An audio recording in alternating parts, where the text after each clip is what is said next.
సృష్టి పుట్టింది. ఆ తర్వాత దేవుళ్ళు వచ్చారు.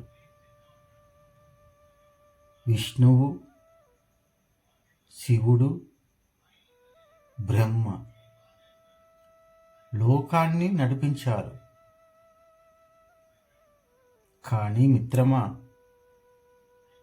ఆ సృష్టి నిలబడాలంటే, ప్రకృతి బతకాలంటే దేవుళ్ళ కంటే ముందుగా ఎవరో ఒకరు కావాలి.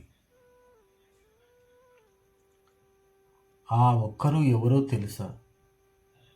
రైతు. భూమి తల్లి ఒడిలో చేతులు మురికిగా చేసుకొని విత్తనం నాటిన మొదటి మనిషి రైతు. వర్షం వస్తుందా రాదా, ఎండ కొడుతుందా, తుఫాను వస్తుందా, ఏమీ తెలియని స్థితిలో కూడా భూమిని వదిలినవాడు రైతు.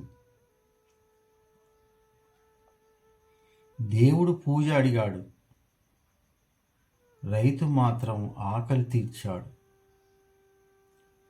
దేవుడు వరం ఇచ్చాడు, రైతు జీవితం ఇచ్చాడు. ఈ ప్రపంచంలో ప్రతి మనిషి ఆకలి తీరితే దాని వెనుక నిలబడినవాడు రైతు. ఒక ఉద్యోగం పోతే ఇంకొకటి వెతుక్కోవచ్చు. ఒక వ్యాపారం నష్టపోతే మరొకటి పెట్టొచ్చు. కానీ రైతు ఓడిపోతే ఈ సమాజం మొత్తం ఓడిపోతుంది. ఎందుకంటే రైతు లేకపోతే అన్నం లేదు, అన్నం లేకపోతే జీవితం లేదు. ప్రకృతి దేవతగా నిలిచింది, కానీ ప్రకృతిని కాపాడినవాడు రైతు. భూదేవి ముద్దుబిడ్డ, మట్టిలో దేవుని చూసినవాడు, చెమటతో ప్రపంచాన్ని పోషించినవాడు అన్నదాత. అందుకే మిత్రమా, రైతు ఏ పార్టీకి కాదు,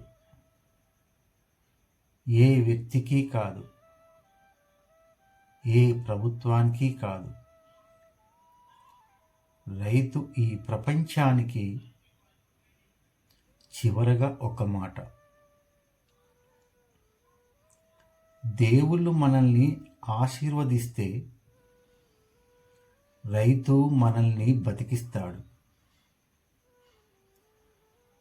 ఈ భూమి మీద దేవుణ్ణి చూడాలంటే ఆకాశం వైపు కాదు, పొలంలో పనిచేస్తున్న రైతు వైపు చూడండి.